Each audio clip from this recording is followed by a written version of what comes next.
Welcome to episode 191 of System Override. We're your hosts, Corey. And Austin. We're your source for news, entertainment, and everything interesting going on campus. We will start with Planet Progress, so don't change the channel, because we'll be right back. Well, this isn't really TV, this is a live stream, so... Well, I mean, they talk about TVs, so that's yeah. Anyway, let's get...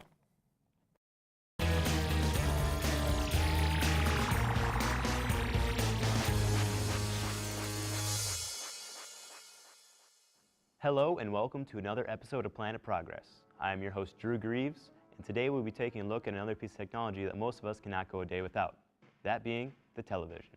Let's take a look at how this world-changing technology began.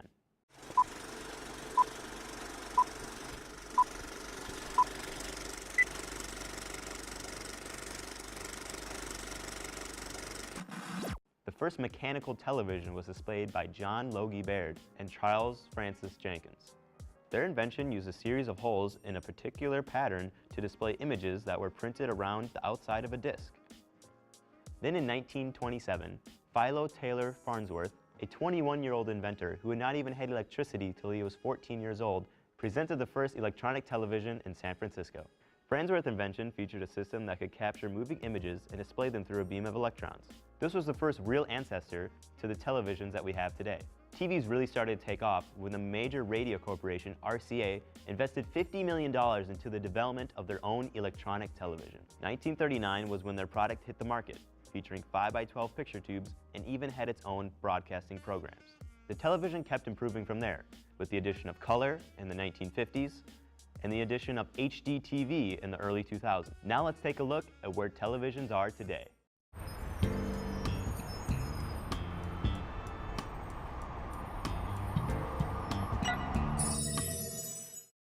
The TVs of today are almost non-resemblant of the TVs of just 20 years ago.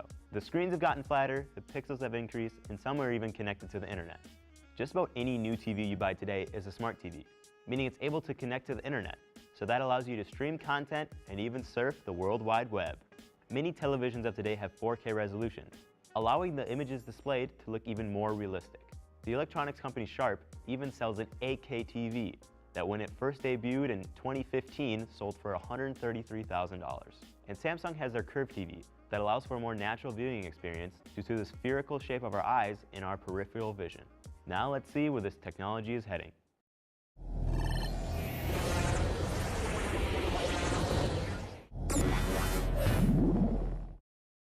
LG has been leading the charge in TV technology with their OLED TVs that are flexible and even transparent.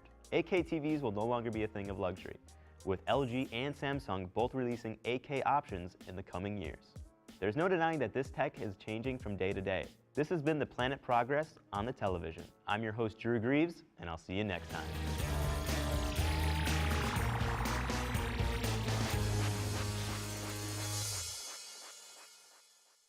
I'm glad that they've improved the TVs over the years so I can watch The Office. Yep, otherwise that'd be just horrible. That would be. Anyways, something you really don't want to miss is the pool tournament.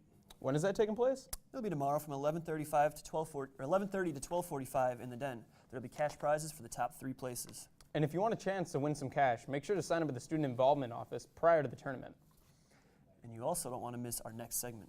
Let's watch Music for the Souls, where Olivia will give us some information about jazz.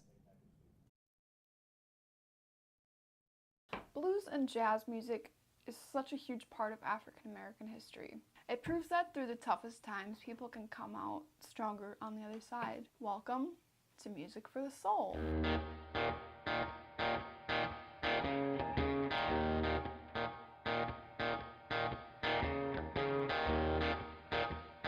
The origin of the word jazz has resulted in a huge amount of research and history that is very well documented. By the 18th century, slaves gathered socially at a special market in the area, which later became known as Congo Square. People went there for dances and music. It was actually popular, or it was actually famous for its African dances. In most jazz performances, singers played solos, which they actually made up a lot of it on the spot, which I think is an incredible talent to have. There is a tremendous variety in jazz, but most jazz is rhythmic and has a forward momentum, which is called swing, which uses bent or blues notes. You can often hear in call and response patterns in jazz, in which one instrument, voice, or part of the band answers another. Jazz is not and never has been entirely composed and predetermined music. For all of its approaches in varying degrees and endless variations, and yet despite some of these things have some confusion to it, jazz seems to be one of the music genres that is instantly recognized and distinguished as some separate form of all other forms of musical expression. Jazz is characterized by swing and blues notes, call and response vocals, polyrhythms, and improvisation. Jazz actually originated in the late 19th century to about the 20th century as versions of American and European classical music intertwined with African and slave folk songs, as well as the influences of West African culture. Many of its earliest composers were Aaron Copland, John Alvin Carpenter, and Igor Stravinsky. These guys were drawn to jazz because of its instrumental sounds and tones that have unusual effects and implications of jazz music, and its syncopations, completely ignoring or at least underappreciate the extemporized aspects of jazz. Here are some examples of those composers.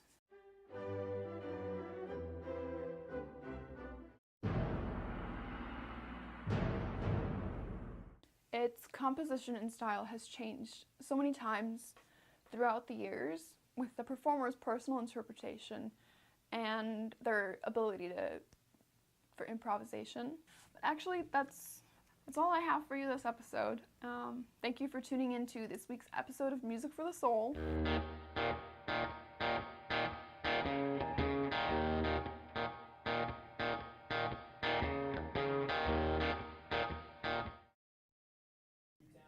That was just fantastic. And before we move on, we have some exciting news. NWTC will be having their 7th annual talent show. Auditions will take place on November 1st from 1 to 4 p.m. in BT 306. Do you want to see one of my special talents? No. Oh, well, yeah, you should try out. Yeah, I probably should, eh? Yeah. Now, we will also take video submissions until November 12th. Send submissions to talent@nwtc.edu. Please do, so Austin doesn't have to show his really cool talent or whatever. Oh, Yeah. thanks. Now our last segment is the 4 food guys. What up? We're the 4 food guys. And we review the best foods restaurants have to offer. So you don't have to. And today we're going to be checking out Potbelly's Sandwich Shop. Baby, you're the one for me. Baby, you are meant for me. I'm madly in love with you. Baby, you're the one for me. So we're on our way to Potbelly. We looked online. They have a wide variety of subs. They also have mac and cheese, soup, salad, shakes. And I'm just excited to try a little bit of everything. That's perfect. All right, so we just got the Potbelly Sandwich Shop. We're gonna go check what they have on the menu.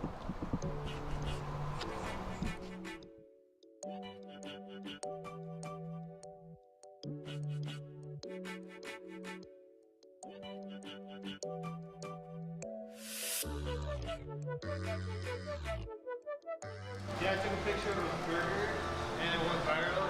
It was all over the country.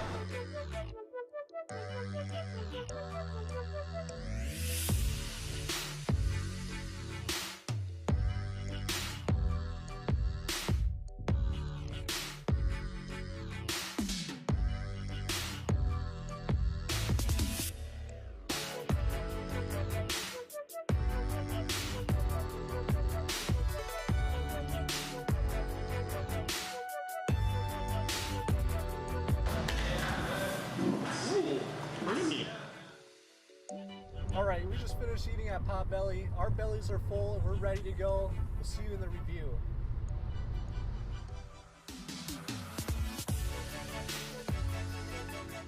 So overall, Potbelly Sandwich Shop had a lot to choose from, good variety of subs, a lot of soups to choose from, and you can even craft your own mac and cheese. The people there were really friendly. It seemed like a little fancier version of Subway, a little more beefed up, and I was actually pretty full once we left.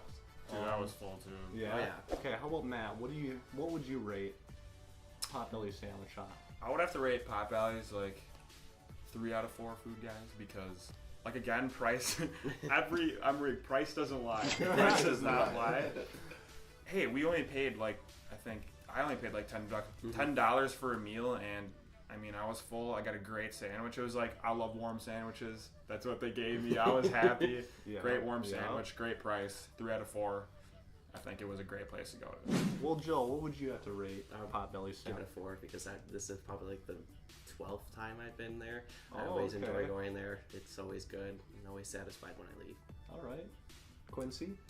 For me, I'm just gonna have to give Potbelly's a 1.5 out of 4. Wow. Because I feel like it's just toned down Subway, even though they may think it's toned up Subway. Yeah, I thought it was a little fancier than Subway. They had a lot to choose from. I think the sub was like $6, and Couldn't you get you could get cookies there? What else could Yeah. you get there? I like Like the cookies though, cookies. not gonna lie. Cookies were banging. yeah, they had cookies, Ice smoothies, cream. shakes. Yeah. They had soups, salads, mac and cheese. I felt like they had a really good It variety. didn't feel like a chain like restaurant like a Uh-uh. Subway. Yeah. But overall, I'd say I have to give it 3 out of 4 food guys. Good stuff. Just a reminder, we're the 4 food guys, and we'll see you next time. Peace. Yeah, full time.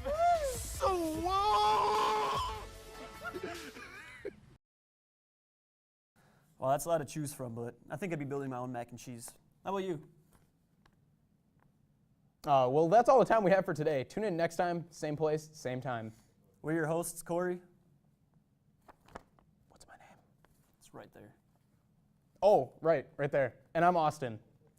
And this is System Overdrive. Override. Overdrive. Dude, it says in the script overdrive. It says override right there. Dude, It's definitely, it's overdrive. it's override. Nope. It's